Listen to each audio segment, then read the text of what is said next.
કૃષ્ણ ગર્ભ તમે કૃષ્ણી હતા પૂર્વ સર્ગની અંદર, અને આ સુતપા હતા, પછી કશ્યપ અને અદિતિ થયા.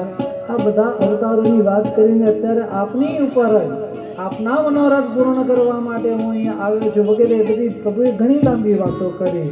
અને ત્યારે ભગવાન જ્યારે આત્મમાયાથી શાંત થયા અને ત્યારે હાથે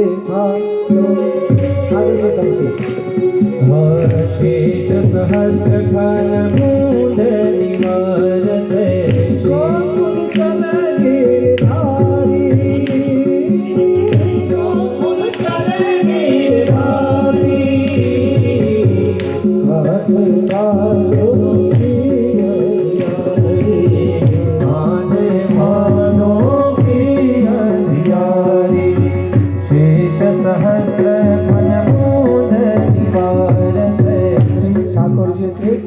એકદમ નાનું સ્વરૂપ કરી દીધું.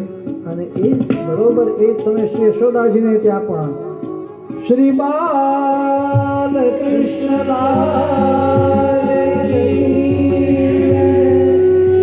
બાલકૃષ્ણ સ્વરૂપે ત્યાં પ્રકટ થયા છે. અને વસુદેવજીએ પધરાવ્યા. મસ્તકે પ્રભુ જેના માથે બિરાજે એને કોઈ બંધન નડે ખરા? એટલે જ મહાપ્રભુજી કહે, વલ્લભ એમ કહે કે આપના માથે સેવા બિરાજે છે, ઠાકોરજી બિરાજે છે. જેના માથે ઠાકોરજી બિરાજતા હોય એને બંધન ના નડે. બંધન હતા તો પણ છૂટી ગયા, તૂટી ગયા, બેડીઓ તૂટી ગઈ. એટલે જેના માથે ન બિરાજતા હોય એ જરા સાવધાન થઈ જજો. હા, પધરાવજો, જરૂરી છે ને. જો પણ વસુદેવજી આ સાક્ષાત છે. મસ્તકે માથે પધરાવ્યા, ખાલી માથે નહીં પધરાવાના, સેવા પણ કરવાની. પછી એમ ગોકુલ ચલે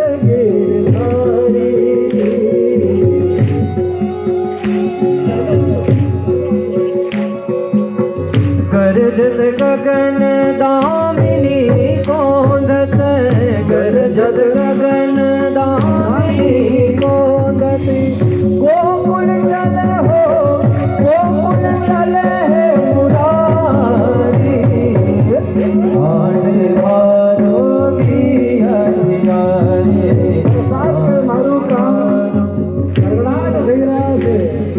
અને એ સમયે વરસાદ વરસી રહ્યો છે. અનેક પ્રકારે અવાજો આવી રહ્યા છે. ડરામણ મધ્યરાત્રિ 12:30 વાગ્યાનો સમય છે. અને તે સમયે જઈ રહ્યા છે હાથે